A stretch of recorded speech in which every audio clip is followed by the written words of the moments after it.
Hello, everyone, and welcome to another episode of Honestly Let's Talk. I'm your host, Todd Neslony. I'm the Director of Culture and Strategic Leadership at TEPSA, and each week I have gathered some of my favorite people to talk about a variety of topics. We've covered teaching and leading during COVID-19, racism from a Latinx perspective. We talked about all sorts of things on these episodes, and I'm just getting started, but this week I have brought together 5 people that some have interacted in some way or not, but most of them haven't. And today is 5 authors that I absolutely love who come from all different walks of the author journey and in different where with the kind of books they're sharing out there and writing they're doing. So I'm thrilled for you to meet all of them. So I am going to stop talking and I'm going to let each one of them introduce themselves and just kind of tell you who they are and where they are and kind of what their book is. Or books, some of them have multiple. Tanner, you go first.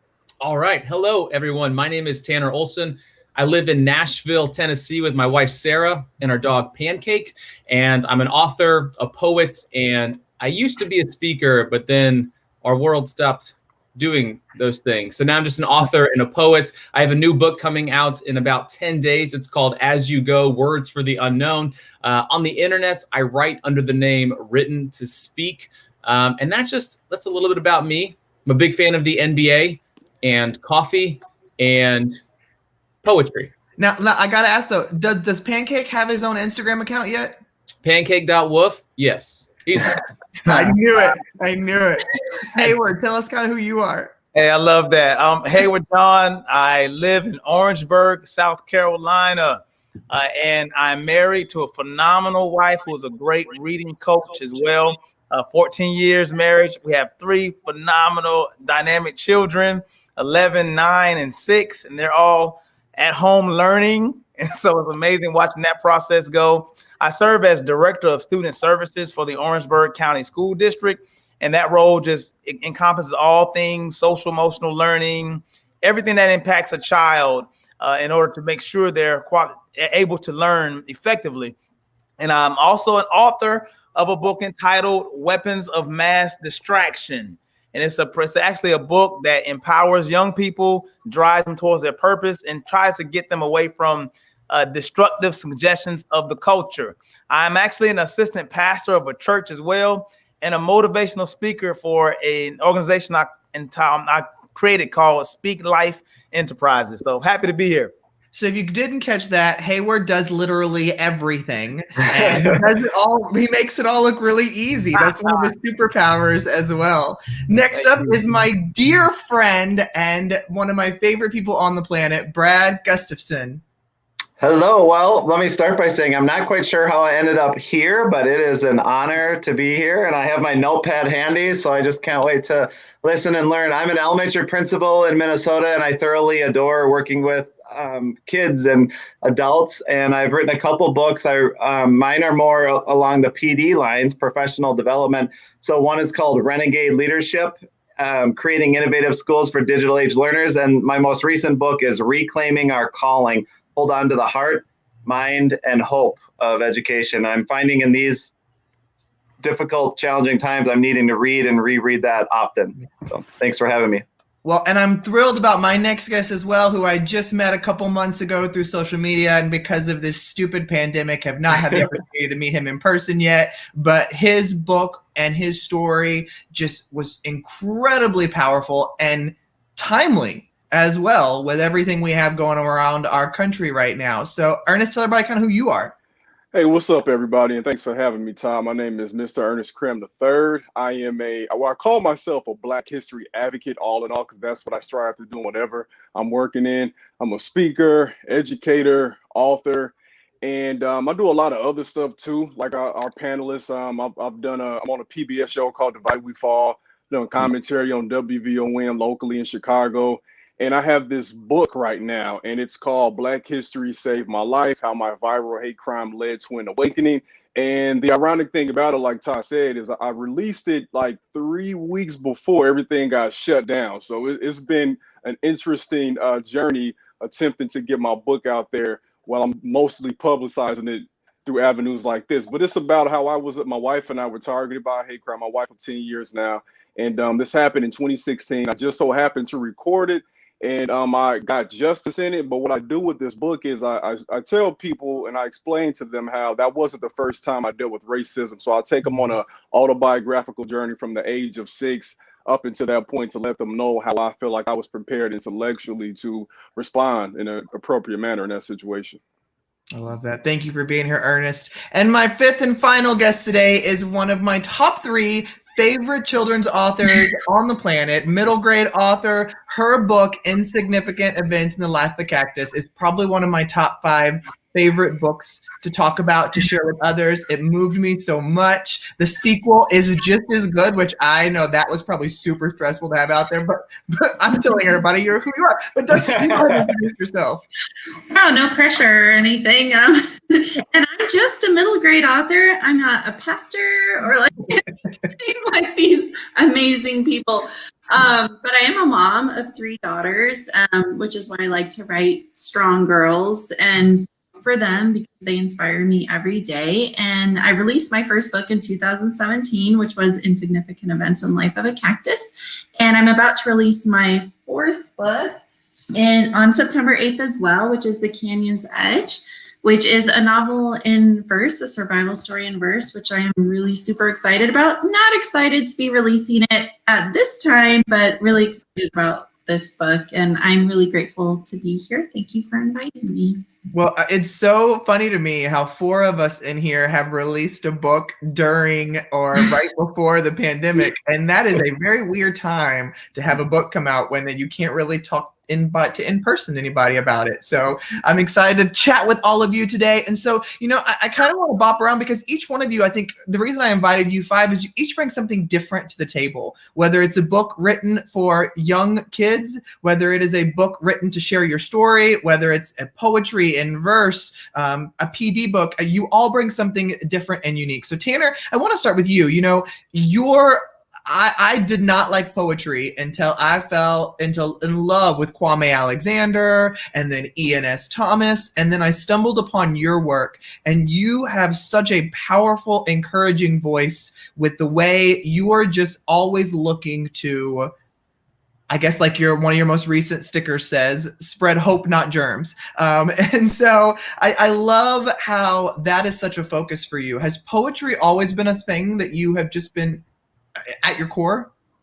I think it has. To be honest, I'm a very emotional human being. That wasn't by choosing. That's just how I was, created. But like in middle school, I can remember I loved music and I loved words and lyrics, but I can't sing and I can't play guitar or drums. Just that's not a gift that I have. But there was something about words that always struck me, and I connected with them.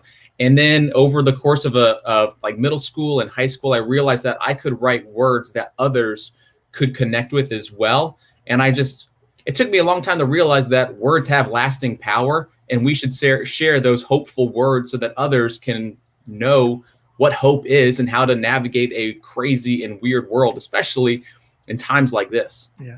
And I find that your imagery that you share just really resonates with so many people just because of how real it is. You're not trying to sell this fake idea of hope or anything like that. It's real, honest, vulnerable as well. And so I appreciate that that's part of how you share yourself, which is why I think your book, I'm All Over the Place, your first one, why it resonated with me so much. And then I got to see you in person perform some spoken word poetry, which I had never seen that perform before either. So bravo that you were able to do that as well. Thanks. But, jumping down to you, Ernest, your story is so powerful because it's so yours. You had this viral hate crime happen to you, and that in and of itself could have silenced you because of different feedback you could have received. But you took that story and decided you wanted to put that to paper so that you could share it with others. Why did that become important to you?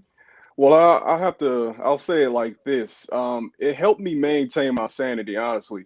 When I decided to pick up that burden and fight for justice because we did not respond the way people expected, I knew it would be a long journey, and along that way over the 15 months of fighting for justice, I broke down a few times. And I'll be honest with you, like, we normally take days off for, we got to go to the doctor, we got to get a checkup or something. We never really talk about taking a mental health day. And I genuinely had a mental health day. It was March of 2017.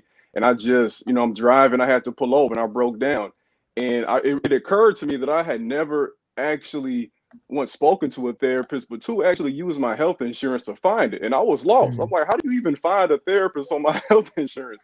So I just began writing. And I had actually told myself I wanted to write a book when I was in college and I first started studying Black history. But I honestly felt like, well, I don't have anything to talk about. And then lo and behold, I'm like, I think I have something to talk about now. And I felt as if I would be able to help my kids one day. They were 3 and 1 at the time. Now I have 3 kids. And also as a teacher, as a high school teacher, I knew there were so many other African-American children who dealt with the same issue but didn't have a positive outlet. So I felt like, for one, I had to take care of myself. But secondly, I had to make sure that my kids and the future generations would hear this story because they could probably relate and learn from it.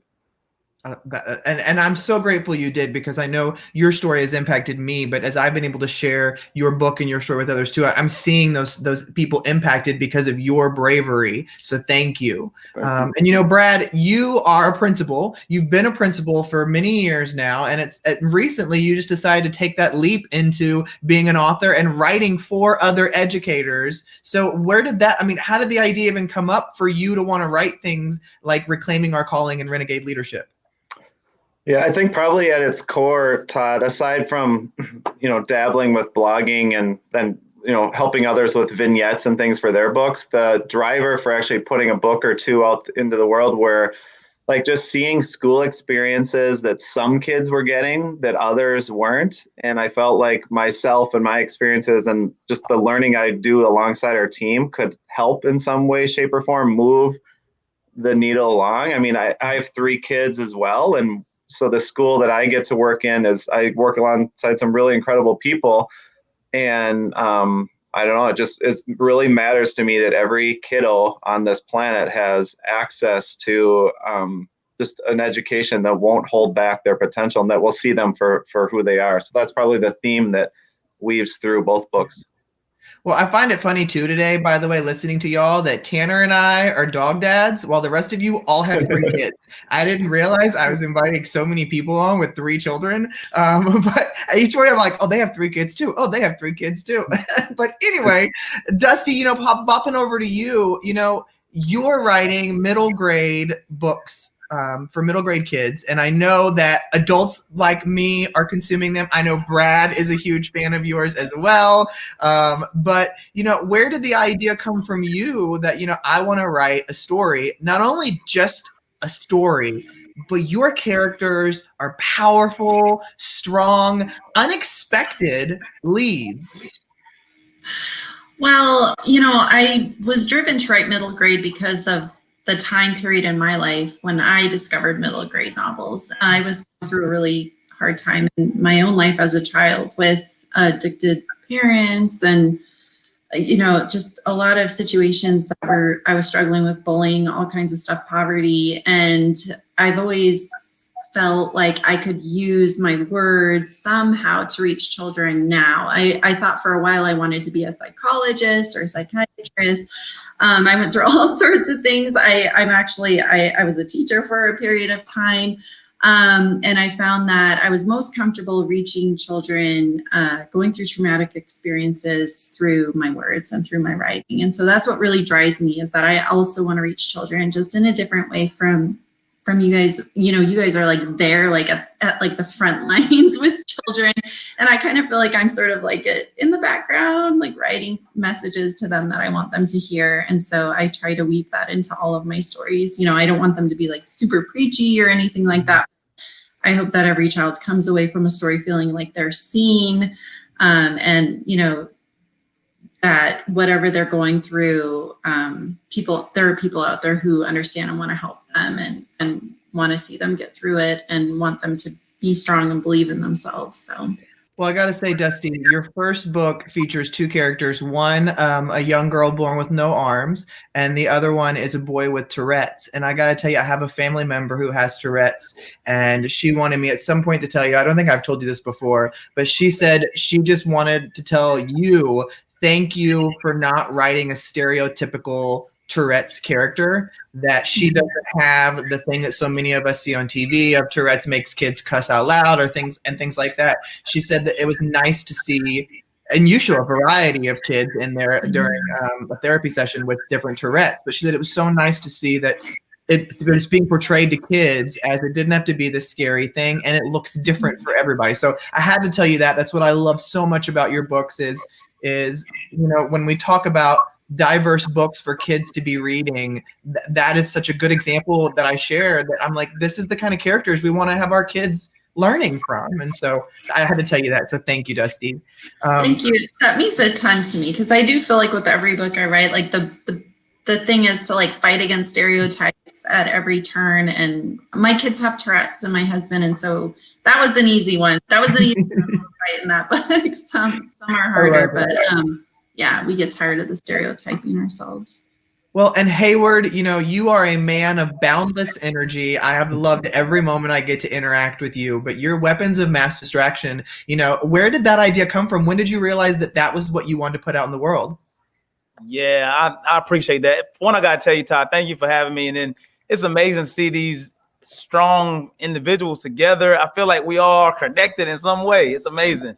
But I was very passionate about this. I really believe that every child has a genius inside of them that is waiting to be discovered, identified, and tapped into. But not only that, they need to be told that.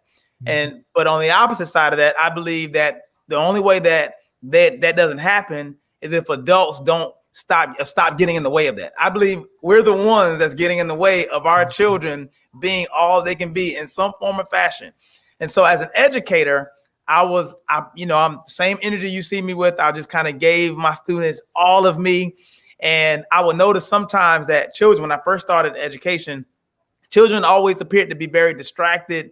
And many times they were distracted by issues of life that were destructive, and then they were also being glorified. So I work in a population of students who come from low income areas and crime infested areas, things of that nature. And so my job was to bring an example of something that could point them to a picture of where they can be. But I was always combating these forces that were telling them something different. And a lot of it had to do with a lot of systemic issues in the community that were beyond them. And so I wrote a book to help children discover the genes inside of them. But I also targeted a specific part of the culture that I believe was a victim of issues that they've dealt with, and hurt people. And that's why I called the book Weapons of Mass Distraction, subtitle, Dismantling the Negative Influence of Hip Hop Music on Our Youth. Because there is good hip hop music, positive music, but then there are some issues and destructive suggestions that are causing our children to believe that this is a way to take, because they're limited to a source of a way that they feel like this is where they need to go. And I wrote that, and the book comes from a perspective of everything that I do. So a lot of people say I do so many things, and I tell them I only do one, and that is I lift people. I've just been blessed with so many talents to do it in so many different types of ways. And so I wrote the book from those perspectives, as a parent, as an educator, as a minister, and as a motivational speaker, as a mentor. And the book comes from all those voices to try to relate to all the different families that I relate to. And it's gotten some really good responses. A lot of young people are really being empowered to know that I don't have to limit myself by the societal issues that are out there. So it's been pretty exciting. Awesome. I love it. And I love all of your work, Hayward. But so, all five of you know, when you put your work out there, it is a terrifying experience.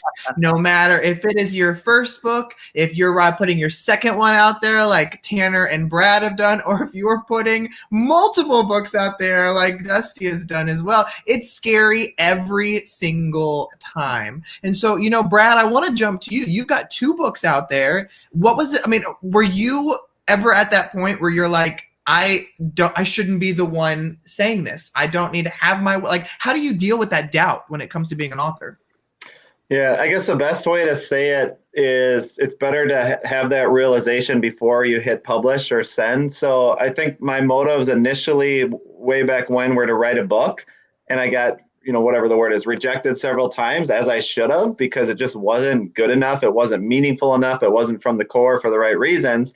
And through the process of that feedback and evolving and then figuring out like how I wanted to show up and try to help, and it went out there, I actually felt better about it. That doesn't mean it doesn't hurt when people, like one person on Amazon rated it like 4 or 3 stars. And they said, I love the book. I hate the title. That was on Renegade Leadership. I'm like, dang it. I should have changed the title, but you can't write like that, right? You have to write for yourself and the people that you want to help. And then once you've hit publish, you just have to be really proud and then learn from the feedback and grow and things like that. But you're right, Todd, it is scary. It probably always will be, but it's exhilarating too. It's a lot of fun. Yeah. Well, Ernest, your book is a powerful book on its own, but in the midst of what we're going through right now, where there was so much focus put on George Floyd and then Ahmaud Arbery and Breonna Taylor, we're still not anywhere with that. And then we've got even more killings this week that have made national news. Your story is it's to me it's even more impactful now because we're all so hyper focused on educating ourselves, on bettering ourselves, on learning from each other's. Where do you find you fit in the midst of all this, and knowing what you went through and how it was years ago and things haven't changed? How do you balance all that? Well, firstly, I used to be very shy about sharing anything I knew outside of my classroom. And it was always something where I said, well, maybe I could speak, or maybe I could write, or maybe I could do this. But it was always like when the doors closed and I'm in there with my students, they knew I was going to give them my all for 45, 55 minutes.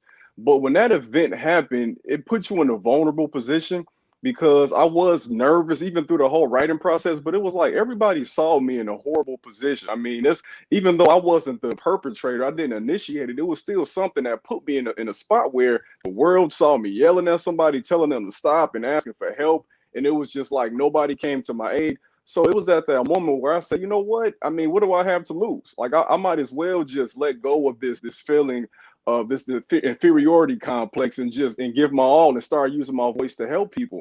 And the ironic thing, like you said, was part of the decision. Part of what went into the decision we made was the fact that 3 weeks prior to that incident, you had the Philando Castile incident. You had Alton Sterling. I think it had been about a year since Sandra Bland's incident. And the lady who had accosted us, she was also calling for security guards who were armed. So in my mind, I was extremely paranoid about what could potentially happen. And like you said, 4 years later, it's the same thing. And what my angle is on this is, I bring up the Harvard study that says that African-American students who are taught to have racial pride perform better academically. And to me, what that means is my story has a big impact on kids when they're, early teen years, high school, college as well, because it lets them know that it's not your fault that you're dealing with this, but this is the history of this, and this is what gives you the fuel and the motivation to keep fighting. And also, too, for our allies, it gives them a perspective, because I think oftentimes when we see these videos, whether it be my situation or whether it be a police shooting, we only see that incident, but we don't see everything that went into making that person. And although I wasn't somebody who was, in the streets like that or anything, I grew up in an environment where I saw everything, and I give people that spectator's view so you can realize that what our kids are going through. Often when you see a hate crime, that's like, honestly, in all honesty, that's the least of our worries. Growing up in a red line community, not having access to fresh food, not having access to a good public school, not having police in your neighborhood that you feel like can protect you. These are all the things that kind of go into that. And I think with my story, it's able to illuminate that more for people. So you see, this is a systemic issue and not just something that happens every couple months or a couple weeks. I think there's so many points you made in there that, I mean, I could narrow in and focus in so many different directions, because I think you made a lot of things that I hope people go back and re-listen to that part, because I think there's a lot there that you said that's really powerful. So thank you. Tanner, I want to jump up to you. You are a poet, and I know that you've shared some of I've heard you share it either through Instagram stories or when I met you in person and things like that, about how, there's so many times where you're like, this sucks. Like, I'm not putting that out there. Or you put something out there and you're like, wait, everybody liked that one? Like, that wasn't even one of my favorite ones that I wrote. What's the experience like your stuff is so vulnerable, to put that out there too. you just don't know who you're going to reach.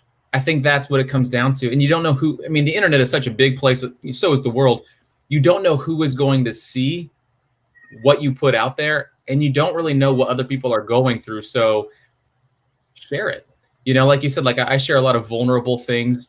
And the reason behind that is I just want to connect with people for them to kind of realize that they're not the only one going through that, and that there's somebody else who's also going through it as well. I think the best compliment that I can get as a writer, as a poet, is when somebody comes up to me and says, you put into words what I was going through, and it helped me to keep going. You know, and like that's really why I do what I do. I just want to encourage people to continue to move forward. I love that. And I know that there's got to be times where, I mean, like all of us, I know Dusty, you can relate to this too. There's so many things that you throw away because you're like, that was the worst I've ever done, and I'm never going to write again because clearly I have reached my dead end. I'm in the process of doing that right now. I mean, because you, Dusty, took a whole new route with this book. I mean, you went a whole different way of approaching how you were going to write it. And so, do you have that fear still, even though you have had multiple books, be very successful? And do you still find yourself going, this one's going to be the one that fails, or I can't believe I wrote it like that, or anything? Yeah, I don't know if imposter syndrome ever goes away, or if, you know, I don't know if any writer ever feels like, I got this. Like, this is not going away. I'm good forever. Like, I have not reached that point at all. Every book is a struggle for me.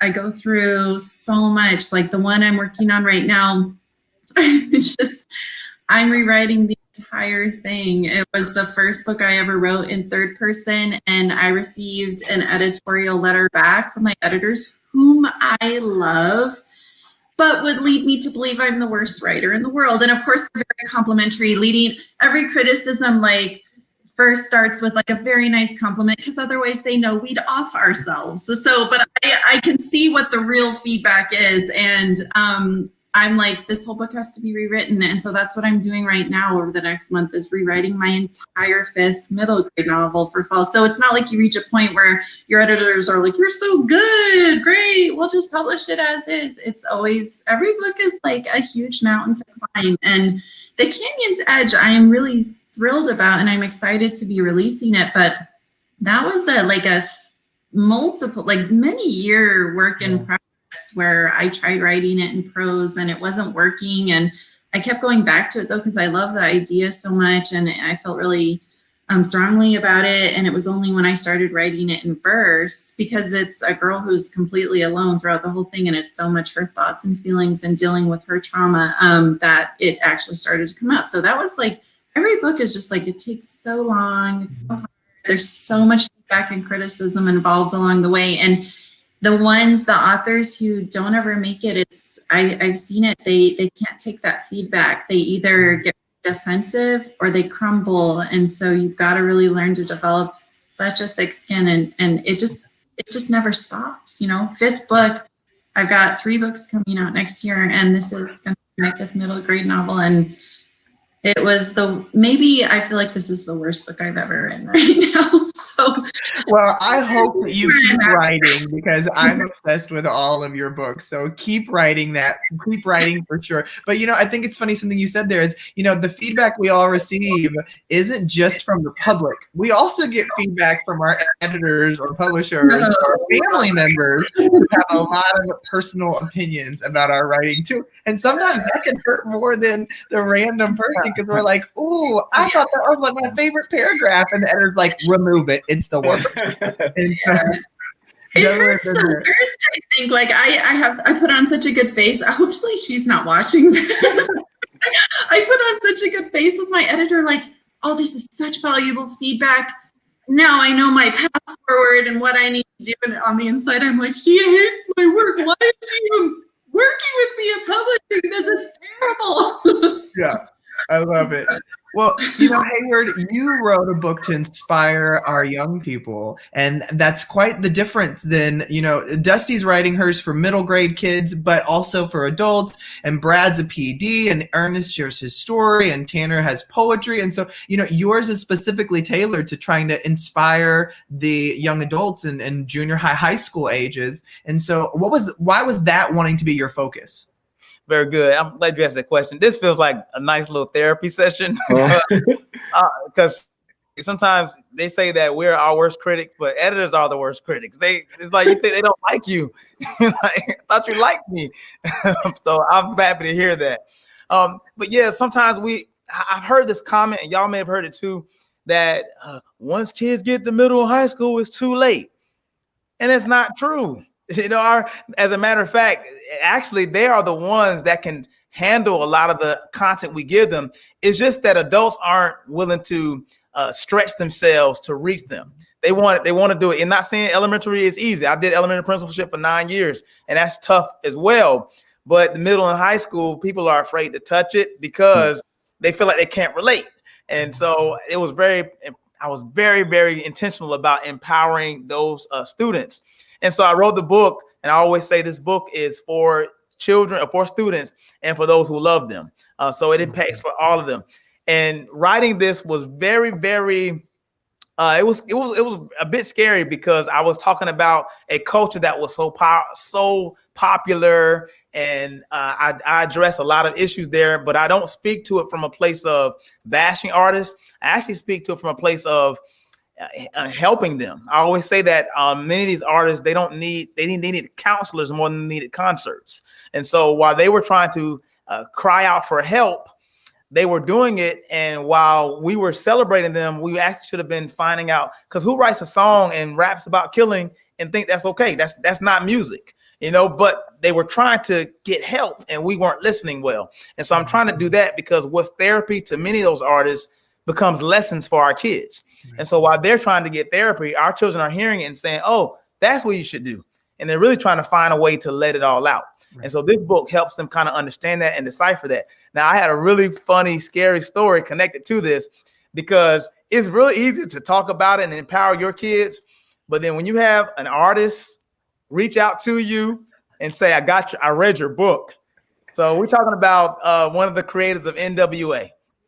He has I never imagined one of them pick up the book. He picked up a copy of the book. He was, have you ever seen the movie Straight Outta Compton? Alonzo Williams. He picked up the book and said, I got your book. He left a message for me. And I was very nervous. I'm like, why is he calling me? So my wife says, you need to call him back. I said, I'm not calling him back. He's from the West. I'm not doing that, And so I said, I'll call him back. I called him back. And I had a phone that was recording the conversation just in case it went another direction. And so I'm talking to him and he says, I got your book. And so I put on the hardest voice I could pick up so I can show him that I'm from South Carolina, but I'm tough. And I'm talking to him and he says, I got your book. I said, yeah. He said, I loved it. And I got so excited about that. He said, 30 years ago, I was trying to encourage artists, let them know that this is not a direction to go with music, because 30 years later, people will popularize gangster music. And I was trying to encourage them not to go in that direction. And he was just kind of just giving me praises about how it's necessary for this type of content to go out, because at the end, it doesn't bash artists, but it empowers young people who need another option to say, hey, you can think for yourself. You don't have to let somebody think for you. And that was very vulnerable. My cousin is Cut Creator. So that's LL Cool J's DJ. So I'm very involved in the hip hop world. And so it's very, very vulnerable for me to go outside of it and not bash it, but to encourage people to think for themselves so they can live out the purpose that God intended for their lives. I love that. Man, your stories today have just inspired me. I love hearing backstories. I love hearing that you struggle just like I do with writing. But as we wrap this conversation up, I'd love to know, for the people listening today, some may never have ever thought of themselves as being an author. I know for many of us, I never thought I would have a book out there. And the fact that I have several, it's like, really? Whoa, that's weird. And I always convince myself, like, nobody reads my book. And then when I get a message on social media, I'm like, wait, somebody actually read it, and my publisher's like, yeah, we told you it's been selling. I'm like, yeah, but I don't think like people were actually buying. I thought that was like fake to make me feel good. I was like, but no, somebody actually read it. But for people who are listening who may wanting to be writing, but they don't know where to begin, or who are trying to find their voice, or who are trying to find just the right thing to share with their family or their friends or their kids or anything like that. Tanner, what advice would you have to somebody listening today? I was in that same position too, where I never thought that I could put a book out or put 2 books out. And I've been very fortunate to do that. But I think I have 3 pieces of advice, because when I visit schools or churches or wherever, people are like, how did you do that? How did you put out a book? And it's like, well, I sat down and I started writing, and then I did it the next day and the next day. And I kept at it. And some days were really good days. Other days were pages that I just threw away. And other days it was like, I really don't know what to make of this. And being an author, I don't want to downplay it, but it's not like becoming a doctor or a professional athlete or an astronaut. It's writing, and it's committing to what it is that you're putting down on the paper for other people to read. And the other 2 small pieces of advice that I would give are just give it time. All of this takes time. I've been writing poetry for 7 years. It took 7 years to put out a book. That's a long time, but you got to keep with it and give it time. And the second is that it's not going to look the way that you think it's going to look, but you stay committed to it and you keep writing, you give it time, and eventually something will happen. Yep. Hayward, what advice would you give? Yeah, I'll share this piece. Thanks for asking that. It's not about you. It's bigger than you. I think when you put yourself at the forefront of it and you keep saying, I don't know, then it becomes about you.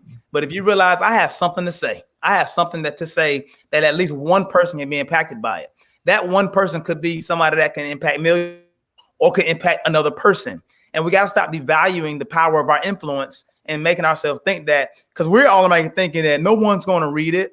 And you're really saying a lot of people aren't going to read it, but one person is probably going to read it. And that one person, it could possibly impact their lives in ways that you can't put a number on. And so I would encourage you not to devalue your influence. It's not about you. It's about the message that is in you. And I want you to be encouraged to get that message out as small as you need to get it out, or as large as you need to get it out, but take your time in getting it done. Thank you. Love it.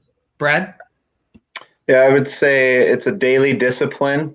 So like Tanner and Hayward both said, showing up every day, and then showing up authentically, not to say something to sound catchy or impress anyone, but just really to speak truth or let your art flow. That's another element. Like I used to do woodworking all the time, and that was my passion, listening to music in the wood shop, breathing the sawdust. That was like life, and I was alive. And I rarely do that now because I gravitate to my notebook or to the computer, and that is what I just love, playing with words and alliteration and all this dorky stuff that I never thought I would love, but it just fills me up. And I think Hayward alluded to this, when one, or maybe it was you, Todd, when one person comes to you like crying, saying that helped, and I was hurting in that way, or this is what I'm up against, it does make it just like, it's like, all right, I think I'm going to write for another 10 years because that made a difference. Yeah. Love it. Ernest? Yeah, I'm a student still. I like to think so. I've been taking notes as you all talk, and I had to write some things down myself. So I would say for me, first is just like write first, edit later, just get started. A lot of times people just overthink it so much, and I was one of those people. And I also had to realize that I needed to make an outline. My mind is scattered. So the last 4 or 5 years, I realized the importance of having a notebook and actually writing out a to-do list. So actually having an outline helps. Use your unique voice. Sometimes we get so caught up into comparing ourselves. Find out who you are. And this is going to sound like I'm contradicting myself, but at the same time, find a role model too. Like find some people you can kind of model yourself after, but then speak to yourself, your unique voice. I would also say give yourself a deadline. It took me 1 year and 9 months. There were some gaps in between. Sometimes where I would stop for like a week or 2 weeks, and it kind of would extend to a month. And I told myself I have to write every day. And the cheat code I'll give people out there is I use my iPhone some days. I would just go to the notes section. I didn't care if it was a sentence, paragraph, or page. I would do that and then email it to myself and just keep adding it and adding it. So there are gaps out there. We all have kids, whether we got our kids or we got our dogs. There are a lot of things we could be doing, but like when they're sleeping, that's your time to write. Love it. Dusty, what about you? Oh, well, I love what Ernest said about how he's a student, because even with like so many books coming out, I feel like I'll never have learned enough about writing, and I'll never stop learning how to be a better writer. Some days it's overwhelming how much I feel I still have to learn about writing and being a writer. But also to anyone out there who's listening, about like if you have a unique story to tell or a different perspective, right now is a very exciting time in publishing, where I feel like there is a bigger variety of voices being heard than ever before. And so your story is important, and it needs to be heard, especially if it's something that's not been said before or heard before. So please, hone your skills and learn to write it in a way that editors and agents will, want to read it, because you could have a brilliant story, but you've got to learn to write it well so that people will want to read it, and so that it will make it. But there's so much opportunity right now for diverse voices in publishing, and then just work on it, be open to criticism and feedback, learn to revise. Writing is rewriting and rewriting and rewriting. First draft is like nothing. It's the first step in a very, very, very long process. So work ethic and determination. And, I was told when I first started writing, I thought publishing was impossible. I didn't even try to publish the first several manuscripts that I wrote, because I thought I could never be published. It was like a pipe dream, like becoming a famous actor or something. And I was told one day, I guarantee you will be published. It might take a decade, but you'll get published. And I thought I could never put 10 years into this. And it took me 10 years of writing before I published my first book. So, it's a long haul, but sometimes it's those who are the most determined to tell their stories that make it. So just put in the work and tell your story. I love all that. And I love that you end that would tell your story, because that is where this whole Honestly Let's Talk thing came from. So I'm going to see if I can do this as we close. Thank you so much, everybody, for listening or watching today. Go out and get Tanner's new book, As You Go, that you can pre-order now on Amazon. Hayward's, and there he showed the cover. There we go. Hayward's book, Weapons of Mass Distraction. Brad's book, Reclaiming Our Calling. Ernest's book, Black History Saved My Life, and Dusty's newest book, The Canyon's Edge. And all of you had it ready to point. I love it. So I hope I got all those titles right, but I'm so thankful for you all to come on and share some of your journey, share some of your wisdom with others. I hope everybody listening learned as much as I did from this conversation, and know that the first thing you just need to do out there is write, because that's where it all is going to begin. So thank you all for joining me. Join me again next Thursday, as in every Thursday at 8 p.m. Central. Next week, we'll be tackling racism from a Black perspective. And so we'll have some deep conversations about that based on what's been going on in our country for many years. And so join me next Thursday for that. Thank you, everybody. Thanks, Todd.